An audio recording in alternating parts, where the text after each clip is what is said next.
सभी गतिविधियों में लिप्त था। इसने रेट तय कर रखे थे कि अपर कास्ट की बालिका के लिए कितना पैसा देगा, पिछड़ी जाति की बालिका के लिए कितना देगा, अनुसूचित जाति की बालिका के लिए कितना पैसा देगा। आप जब कोई सामान खरीदते हैं तो सामान खरीदते समय एक चीज जरूर देखिए, क्या उसमें हलाल सर्टिफिकेशन तो नहीं लिखा हुआ है। यानी हर वस्तु में हलाल सर्टिफिकेट हमने यूपी में बैन किया है। मुझे लगता है कि आज यूपी के उत्तर प्रदेश के अंदर कोई उसको खरीदने का या कोई बेचने का दुस्साहस नहीं करेगा। यूपी में सीएम योगी के बयान ने हल्की ठंड की शुरुआत में सूबे के सियासी ताप बढ़ा दिया है। सीएम योगी ने एक बार फिर हलाल सर्टिफिकेट जारी करने वालों को चेतावनी जारी कर दी है। मालूम हो कि 18 नवंबर 2023 को सरकार ने हलाल सर्टिफिकेट लिखे सभी प्रोडक्ट्स यूपी में बैन लगा दिया था। अब एक बार फिर यूपी में हलाल सर्टिफिकेट को लेकर जंग छिड़ती नजर आ रही है। दरअसल सीएम योगी ने कहा कि हलाल सर्टिफिकेट से होने वाली कमाई का पैसा देश में अवैध गतिविधियों के लिए लगाया जा रहा था, इसलिए देश हित को ध्यान में रखते हुए हमारी सरकार ने इस पर बैन लगाया। इसका नाम जलालुद्दीन है।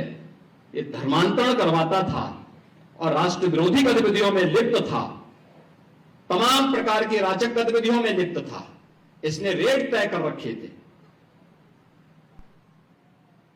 कि अपर कास्ट की बालिका के लिए कितना पैसा देगा, पिछड़ी जाति की बालिका के लिए कितना देगा, अनुसूचित जाति की बालिका के लिए कितना पैसा देगा, और पैसा कहां से आ रहा है। पैसे का स्रोत आपको भी नहीं मालूम होगा, वो कोई दूसरे देश से नहीं आ रहा है, आप ही के पास से। आप जब कोई सामान खरीदते हैं तो सामान खरीदते समय एक चीज जरूर देखिए, क्या उसमें हलाल सर्टिफिकेशन तो नहीं लिखा हुआ है। यानी हर वस्तु में हलाल सर्टिफिकेशन हमने यूपी में बैन किया है। मुझे लगता है कि आज यूपी के उत्तर प्रदेश के अंदर कोई उसको खरीदने का या कोई बेचने का दुस्साहस नहीं करेगा। सीएम योगी ने साफ कर दिया कि हलाल सर्टिफिकेट प्रोडक्ट से होने वाली कमाई आतंकवाद, लव जिहाद और धर्मांतरण के कामों में लगाया जा रहा है। सीएम योगी के इस खुलासे के बाद से यूपी की सियासत में नई बहस छिड़ना तय माना जा रहा है।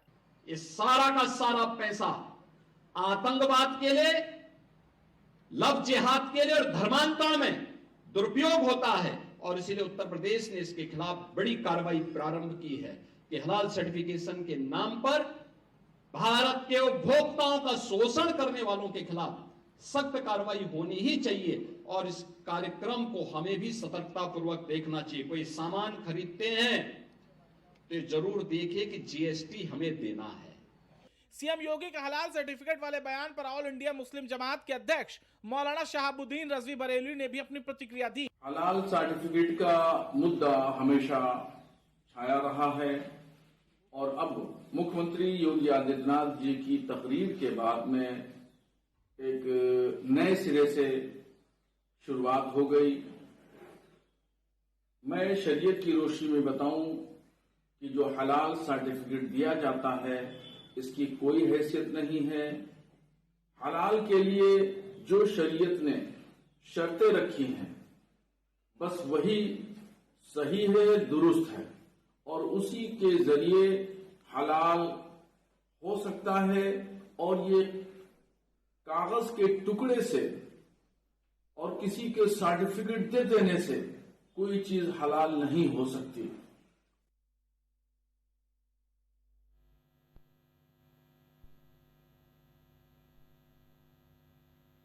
देखिए, उत्तर प्रदेश के मुख्यमंत्री योगी आदित्यनाथ आरएस के शताब्दी कार्यक्रम में संबोधित कर रहे थे गोरखपुर के लोगों को, और उस दौरान उन्होंने ये जो बयान दिए, खासतौर से हलाल सर्टिफिकेशन का मुद्दा एक बार फिर से उन्होंने उठा दिया, जिससे उत्तर प्रदेश की राजनीति में हलचल जो है बढ़ गई है, सियासी पारा हाई हो गया है।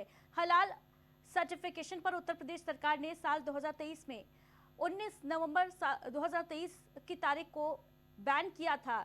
17 नवंबर को एक मुकदमा दर्ज हुआ था दरअसल हजरतगंज की कोतवाली में, जहां पर हलाल सर्टिफिकेशन देने वाली कुछ कंपनी के खिलाफ मुकदमा दर्ज हुआ था, और ये दावा किया जा रहा है कि जो हलाल प्रोडक्ट्स हैं उनके पैसों का जो इस्तेमाल है, उन्हें इस्तेमाल करते हुए आतंकवादी गतिविधियां और धर्मांतरण को बढ़ावा देने का खेला चल रहा है। तो उत्तर प्रदेश के सबसे बड़े फायर ब्रांड नेता और मुख्यमंत्री